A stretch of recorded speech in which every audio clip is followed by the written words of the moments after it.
Natasha here. Thanks for tuning in to our YouTube channel, Army Ernst. Today I want to talk about the Forge Lantern and let you know what it is and if it's something you're interested in doing, how you can do it. Before we get into what a Forge Lantern is, it's important to know what the actual forge is. It is a huge 96-hour training event that happens around week 8 of basic training that basically encompasses everything that your soldier in training has learned at basic and gives them an opportunity to demonstrate that they have the knowledge and successfully can use that knowledge in day-to-day combat or in day-to-day situations that may arise as they are a soldier.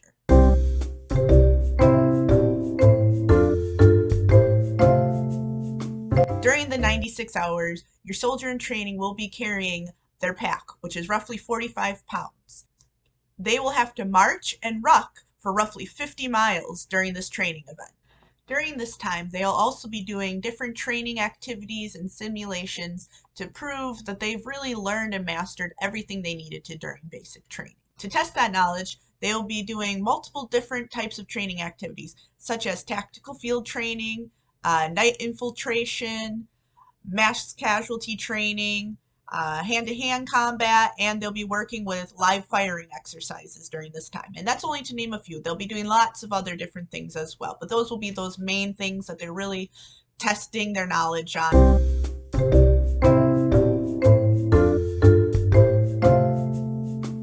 During this time, they'll also be sleeping in tents that they construct themselves and eating MREs. If you're not familiar what MRE is, it stands for Main Operational Food Rations, and they are basically ready to serve meals that come in those silver little packets that you might have seen.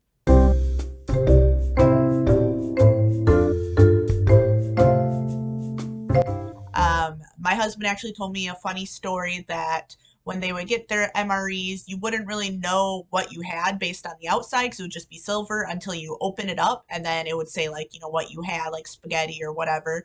And his favorite was this beef stew, which he said he liked it because it got real thick and jelly-like and that it was delicious, which sounded disgusting to me, but yeah, he loved the beef stew one. So if your soldier in training gets that one, maybe that's something they'll enjoy as well. Drop a comment and let me know what MRE, if you know, was your soldier's favorite or your soldier in training's favorite to eat. Anyway, so in general, the MREs will consist of 10 different parts, and obviously each one is slightly different depending on what the contents are, but in general, it'll have 10 parts. So you'll have your main entree, which might be like that beef stew I mentioned. It could be spaghetti. It could be, I mean, anything. They will have a side dish, such as corn or mashed potatoes, could be rice. Again, it could be other items as well. This is just some examples. The third part will be a type of bread or cracker they'll get, along with some kind of spread, which could be peanut butter, could be jelly, could be a cheese. Again, could be an additional option. These are just the most common. The fifth part will be a type of dessert, such as a cookie or a pound cake. They will also receive a type of candy, could be M&Ms, Skittles, Tootsie Rolls, something like that will also be in those MREs. They will also get a drink, which could be like a coffee powder, tea. They have like Gatorade style powders they put in. Again, could be other options, but those are the main ones. Part 8 will be a seasoning. It could be a packet of seasoning. It could be a hot sauce. This, again, depends on what the main entree is because anything that's in it will pair with the entree and make sense. So even though you don't know what you're getting, if you get the, let's say the spaghetti pack, every time you get the spaghetti pack, the insides will all be the same. So even though the outside's a mystery, the insides, the contents will be the same. So if you get the beef stew, the sides, everything, the contents will always be the same per package. But it's just they don't know what they're getting. Their drill sergeants during the training just hand out the MREs. They don't get a say. You rip them open, you get what you get. Part 9 of the MRE will be the Flameless ration heater. So what that is that's what they're going to use to actually warm up their meal on the field. And the final part of the MRE would be like the accessories. So this could be spoons, forks, sugars, salts, peppers, napkins, could be chewing gum. Like my husband really enjoyed, they have like this energy gum that he would get in his, so it's like basically caffeinated gum that you would chew and then give you a burst of energy. So it could be something like that. Again, those are just some of the options and some of the things that are in there. I'm going to actually post a link in the description to the site about MREs, so you can actually look at the menu and see kind of some of the options your soldiers in training might have had during this time. Just because I think it's kind of interesting to see what they eat and how different it is from civilian life.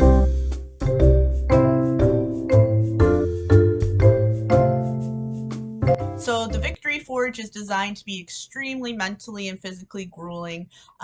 This is, like I said, one of the last training events they do. It happens in week 8, and it's supposed to prove that they learned everything they needed to in basic. The Victory Forge really is meant to push your soldier in training to physical and mental limits, and they do this for multiple reasons. The main reason is they want this experience to bond all the soldiers in training and create them from individuals into one unit. And they bond through the hardness and the toughness together. Also, this is important because it shows your soldier in training that they have to be a part of a team, not just mentally, but in practice as well, because to be successful in a lot of these training events, you really have to work as a team. It's not about one single person that can make this successful. You really have to work well together to be successful. And finally, it's just to prove to your own soldier in training how much they've learned and grown and how much they've changed over the 10 weeks from their civilian life to now, and really show them that they are able to do so much more than maybe they originally thought they could.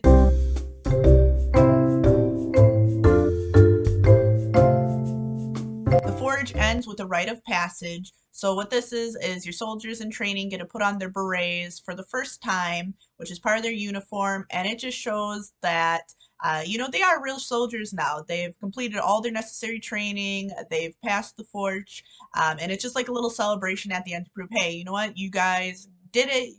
You're soldiers now, so congratulations.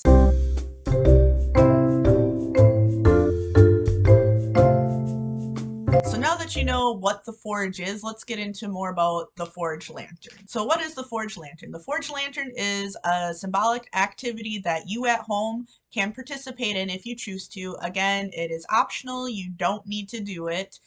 But it is just something that people enjoy doing to feel supportive or just emotionally closer to their soldiers in training and show, hey, like, I'm supporting you. Even if they can't see it, they know that they have your support.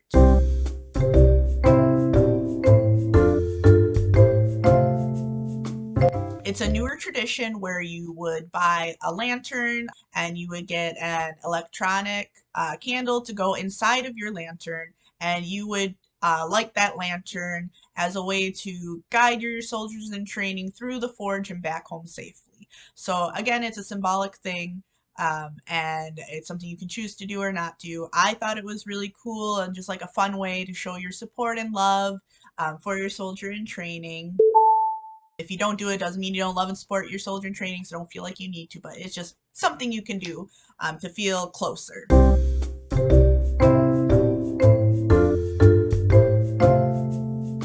So typically people will buy this lantern online, and you can, and again, you don't need to do this, but they would choose to decorate it maybe with decals or like window cling type decal stickers with your soldier in training's name, their company, or their platoon, or with different designs. Maybe a bow, maybe extra lighting inside. You can really do whatever you want for the forge lantern. People just enjoy personalizing it to make it more special and make it stand out for their soldier in training. Again, optional. You can choose not to do a lantern, or you can do a lantern with no decorations, or you can go all out and customize and decorate your lantern. Again, it's just something personal for you, so whatever you feel comfortable and happy doing.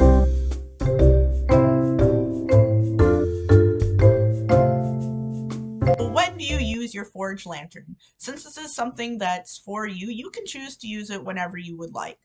Some people choose to light it nightly as a reminder about their soldier in training to show support through basic. Some people only choose to light it during the actual forge activity. So for those few days they're doing the forge, it's really up to you. For us personally, my kids always ask to turn the forge lantern on because they miss daddy. So they're like, let's light daddy's light. Let's light daddy's light. So every day we would turn it on at night. And then additionally on the forge for those 4 days, 3-4 days, I just kept it on nonstop those days.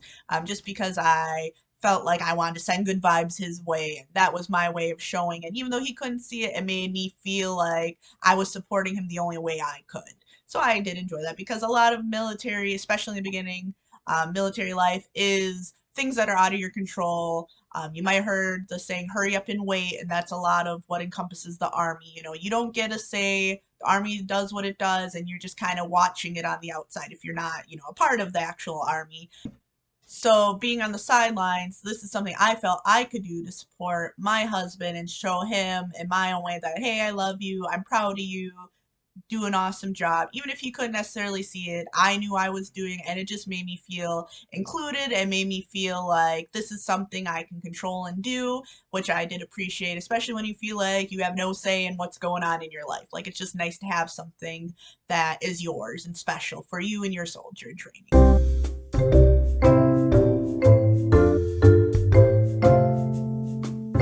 So where could you get forged lantern supplies? The actual lantern, I got mine on Amazon. You can just search forged lantern and tons of different options pop up.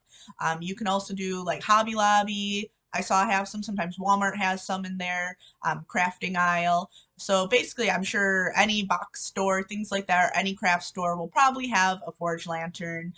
Or it might not be called a forged lantern, just a lantern, but um, Amazon for sure. You can search Forge Lantern and something will come up. The details that you use, I like Etsy had a lot of customizable ones. There was some on Amazon. There was some you could just do like a Google search and find some. I did find a site called Barnes Decor that did a really great job. That's where I ordered my Forge Lantern decals from. They customized everything. They were very affordable and really nice quality. I'll post a link to their page as well if that's something you might want to check out. I also put a bow on my Forge Lantern, which I'm going to show you in a minute. The bow I got off Etsy pre-made. If you're more crafty, you probably can just buy the ribbon, you know, at a local craft store and make it yourself. I tried. They turned out really bad, so I had to buy one. In addition, I did see if you weren't maybe as crafty or you didn't want to make a forged lantern, but you want to have one. Etsy did have pre-made forged lanterns, so I'll post a link to that, and you would just contact the seller, tell them like your soldier trainee's name, and give them all the details. They would make the customized stickers, put it on the forged lantern, put a bow on it, and mail it to you already done. So that's another option if you don't want to maybe put it together yourself, but you want one. Or like I said, again, you can buy a lantern, not decorate. It's really up to you how you want to do it. So this is the forged lantern I made for my husband while he was in basic. The bow I got off Etsy. You can just search forged lantern bows and tons of different options pop up. Underneath the bow, it's hard to see. You can see his name, Private Ernst. He is 74 Delta, so Seaburn, so chemical. So this is like this chemical logo. He trained at Fort Leonard Wood, and the dates here. On the side, I have like information about the forge, and then on this side, I have all his personal information, like the company and all his information that he used while he was in basic training. And then it lights up. The batteries are actually dead in it right now because my kids always turn it on. So this is it, and I would just turn it on. This candle would glow like as if it was turned on, or like as if it was lit, excuse me. And then I would put that out every night for my children, and then again during the actual Forge Day training, we lit that. So that's what we did. That's a little bit about the Forge and the Forge Lantern. I hope you found this video helpful. If there's anything else you would like to know, questions you have, leave a comment down below. I would love to reach out, make some videos, and answer as much stuff as I can for everyone, because I know especially the beginning, going through training is extremely overwhelming as a new mill spouse or a new mill family. So please let me know what you have questions about and what you'd like answers for. Otherwise, thank you for watching, and I'll see you next time.